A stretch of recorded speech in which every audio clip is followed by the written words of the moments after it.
علیم من الشیطان الرجیم بسم اللہ الرحمن الرحیم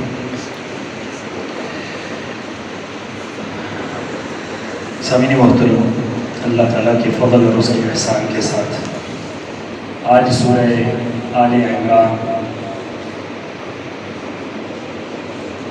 تراویح کی تلاوت مکمل ہوئی۔ سورہ آل عمران یہ مدینہ طیبہ میں نازل ہوئی اور یہ سورہ مبارکہ اس وقت نازل ہوتی ہے جب نجران کا وفد، جو کہ عیسائیوں کا ایک بہت بڑا وفد تھا، بعض روایات کے مطابق 2 ہجری کو اور بعض روایات کے مطابق 8 ہجری کو یہ مدینہ طیبہ میں آیا۔ سورہ آل عمران کی پہلی شروع کی تقریباً 83 آیات اسی وفد کے آنے پر نازل تھا۔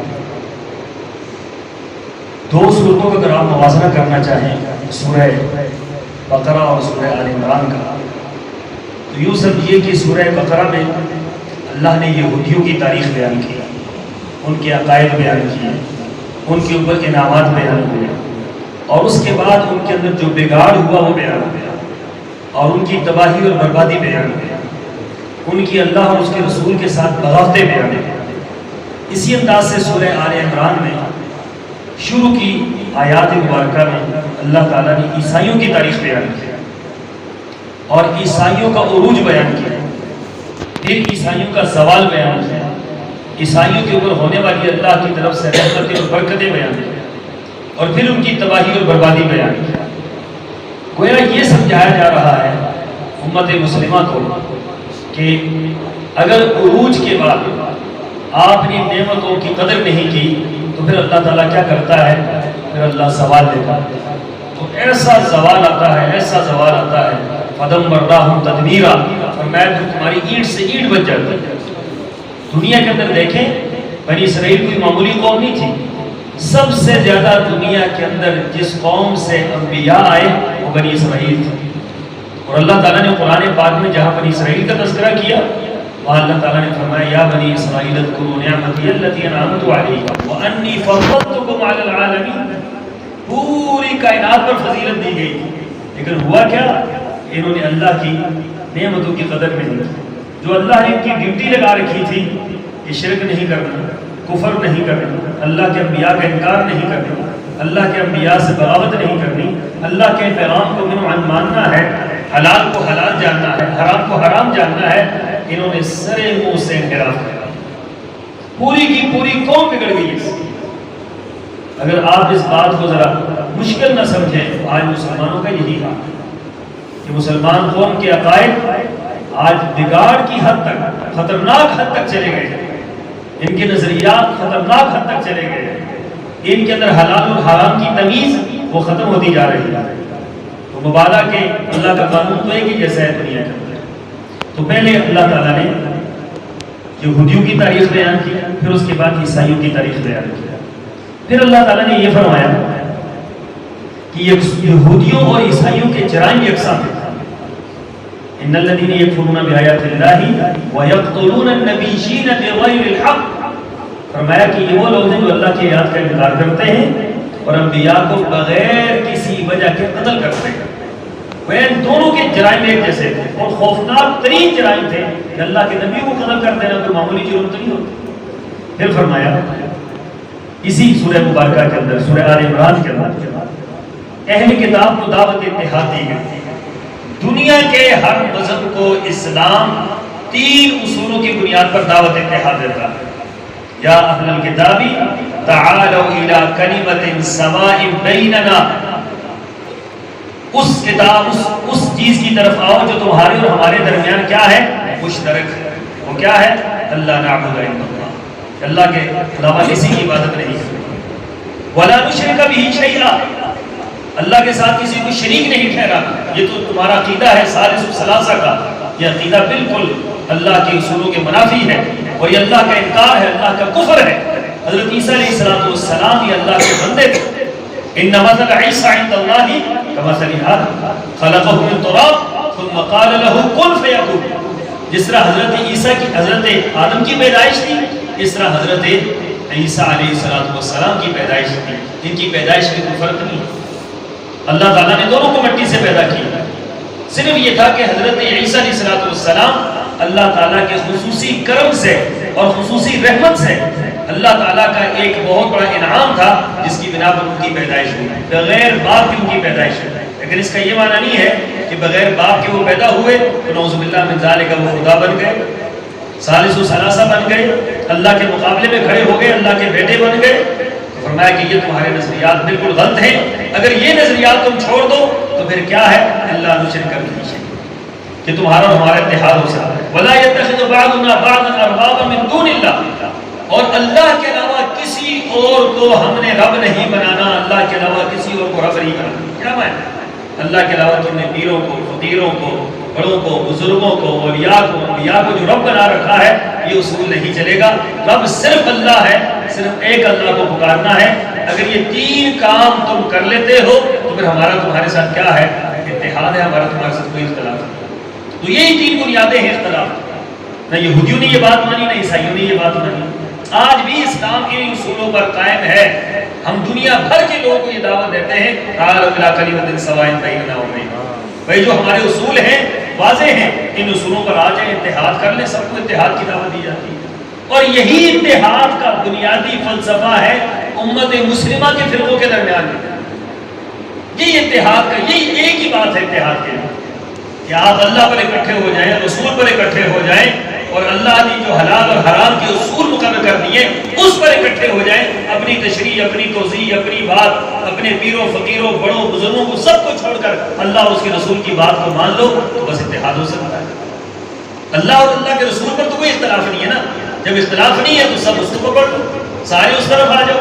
تو قرآن پاک نے یہ اتحاد کا ایک بہترین اصول بیان فرمایا. پھر حضرت ابراہیم کا جھگڑا اسی سورہ مبارکہ کے اندر بیان کیا کہ ہر قوم، ہر فرقہ یہ کہتے ہیں حضرت ابراہیم ہمارے ہیں.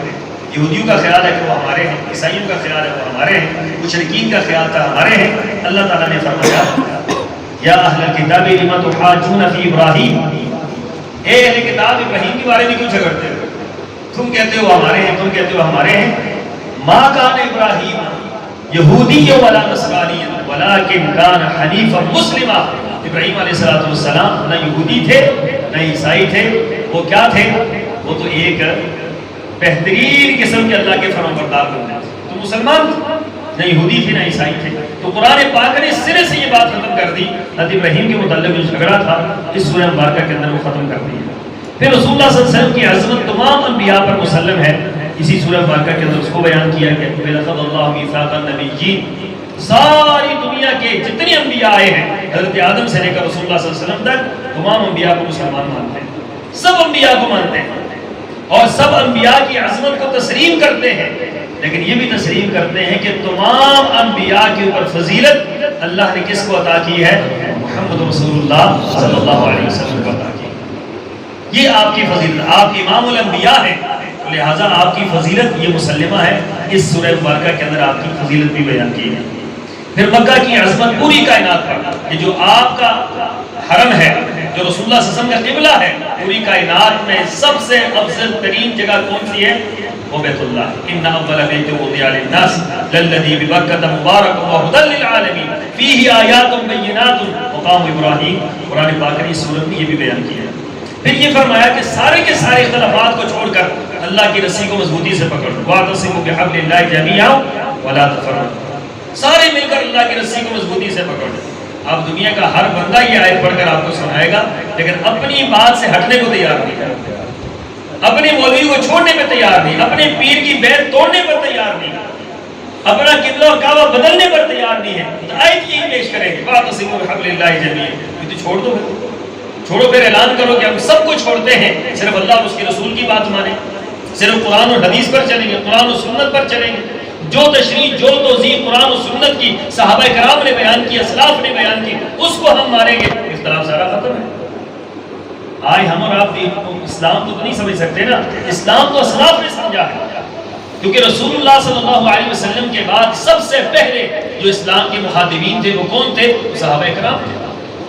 جو دین صحابہ نے سمجھا ہے وہ سب سے بہترین دین، جس دین کو صحابہ نے اختیار کیا ہے وہ دین سب سے بہترین ہے۔ اس لیے فرمایا فَإِنْ آمَنُوا بِمِثْلِ مَا آمَنْتُمْ بِهِ فَقَدِ اهْتَدَوْا، کہ جیسا ایمان صحابہ لائے ہیں اگر آپ ایسا ہی ایمان لے آئیں گے تو آپ ہدایت پا جائیں گے، کیونکہ صحابہ تو ہدایت یافتہ تھے، وہ جنتی تھے، ان کو رضا کی شرطیں ملی تھی، ان کو اللہ تعالیٰ کی طرف سے سلام آتے تھے، ان کو اللہ تعالیٰ کی طرف سے فرشتے ان پر نازل ہوتے تھے، اللہ تعالیٰ کی طرف سے ان کو جنت کی خوشخبریاں ملتی تھی، اللہ تعالیٰ کی طرف سے دنیا کے اندر ان پر فرشتے نازل ہوتے تھے اور ان کو جنت کی بشارتیں لے کر جاتے تھے۔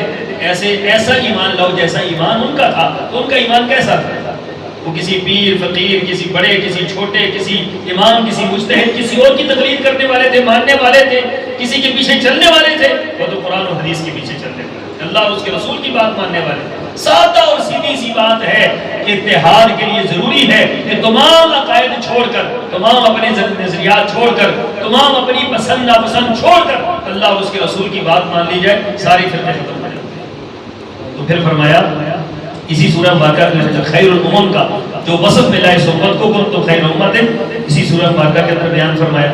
بدر کا واقعہ اسی سورہ مبارکہ کے اندر بیان فرمایا کہ اللہ تعالیٰ نے بدر کے اندر تمہیں کس انداز سے اللہ نے تمہیں عظمت عطا کی، تمہیں اللہ نے فتح سے نوازا۔ پھر احد کا واقعہ بیان کیا، پھر احد کے اندر رسول اللہ صلی اللہ علیہ وسلم کے ساتھ جو واقعہ پیش آیا کہ جب آپ کے بارے میں یہ خبر اڑ گئی کہ آپ شہید ہو گئے تو صحابہ کرام کے اندر جو تبدیلی پھیلی، اللہ نے فرمایا وَمَا مُحَمَّدٌ إِلَّا رَسُولٌ قَدْ خَلَتْ مِن قَبْلِهِ الرُّسُلُ أَفَإِن مَاتَ أَوْ قُتِلَ انقَلَبْتُمْ عَلَىٰ أَعْقَابِكُمْ، کیا محمد صلی اللہ علیہ وسلم اگر دنیا سے چلے جائیں تو تم دین سے پھر جاؤ گے؟ پہلے بھی انبیاء آئے دنیا سے چلے گئے، اب یہ آئے ہیں یہ بھی چلے جائیں گے، تو آپ کیا دین سے پھر جائیں گے؟ آپ نے دین سے نہیں پھرنا، دین کس کا ہے؟ اللہ کا۔ دین کس کا ہے؟ اللہ کا۔ یہ پیغمبر ہیں، یہ پہنچانے والے ہیں، وقتی طور پر آئے ہیں، کچھ عرصے کے بعد واپس لوٹ جائیں گے، نظام قدرت ہے کہ یہ واپس لوٹیں گے، اگر یہ لوٹ جائیں تو تم پھر جاؤ گے۔ آج دنیا میں بعض لوگ ایسے ہوتے ہیں جو کہتے ہیں ہمارے اگر مرشد پھر گئے تو ہم بھی پھر جائیں گے، ہمارے مرشد اتر جائیں گے تو ہم بھی اتر جائیں گے، وہ ادھر کریں گے تو ہم ادھر ہو جائیں گے، وہ ادھر کہیں گے ہم ادھر ہو جائیں گے۔ اللہ کے بندو، پیغمبر صلی اللہ علیہ وسلم کے بارے میں قرآن فرما رہا ہے کہ خبردار محمد صلی اللہ علیہ وسلم اگر دنیا سے چلے گئے تو کیا تم اللہ کے دین کو چھوڑ دو گے؟ اللہ کا دین تو نہیں چھوڑا جا سکتا، اللہ حی القیوم ہے۔ وما محمد الا رسول قد خلت من قبلہ الرسل، آپ تو اللہ کے رسول ہیں، رسولوں کا کام ہی ہے کہ رسول آتے ہیں دنیا سے چلے جاتے ہیں۔ پھر اسی سورہ مبارکہ کے اندر اللہ تعالیٰ نے رسول اللہ صلی اللہ علیہ وسلم کی آمد کو احسان عظیم قرار دیا، لقد من اللہ علی المؤمنین اذ بعث فیہم رسولا، یہ آیت مبارکہ بھی اسی سورہ مبارکہ کے اندر ہے۔ مومنوں کی صفات بیان کی اور مومنوں کے متعلق یہ کہا گیا کہ مومن اللہ تعالیٰ سے دعا مانگتے ہیں، اور دعا کیا ہے؟ فی خلق السماوات والارض واختلاف اللیل والنہار لآیات لأولی الالباب الذین یذکرون اللہ قیاما وقعودا وعلی جنوبہم ویتفکرون فی خلق السماوات والارض۔ خوبصورت دعا ہے، بہت پیاری دعا ہے، بہت عظیم دعا ہے۔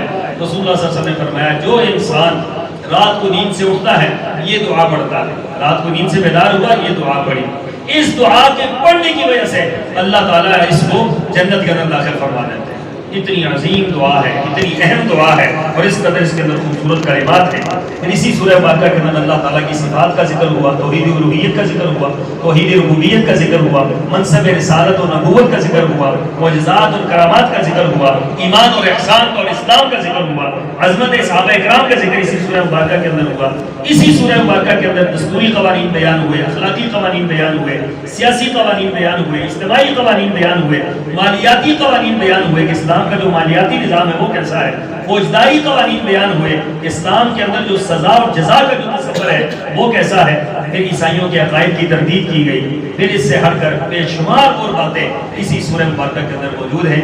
اگر یہ سورہ مبارکہ آپ بالاستیعاب ترجمے کے ساتھ پڑھ لیں یقیناً آپ بہت بڑا علم حاصل کر لیں گے اور بہت بڑی گمراہی اور بہت بڑے برے عقائد سے آپ محفوظ رہیں گے۔ یہ وہ چیزیں ہیں جو ہماری زندگی بھر ہمیں لاہے عمل بتلاتی ہے زندگی گزارنے کا، اور اللہ کا قرب سکھلاتی ہے، رسول اللہ صلی اللہ علیہ وسلم کی اطاعت سکھلاتی ہے، اللہ کے رسول صلی اللہ علیہ وسلم کی محبت سکھلاتی ہے۔ یہ ساری کی ساری چیزیں ان سورتوں کے اندر موجود ہیں۔ اللہ تعالیٰ جو آپ کو سمجھنے کی اور بیان ہونے کی توفیق عطا فرمائے۔ وآخر دعوانا ان الحمد للہ رب العالمین۔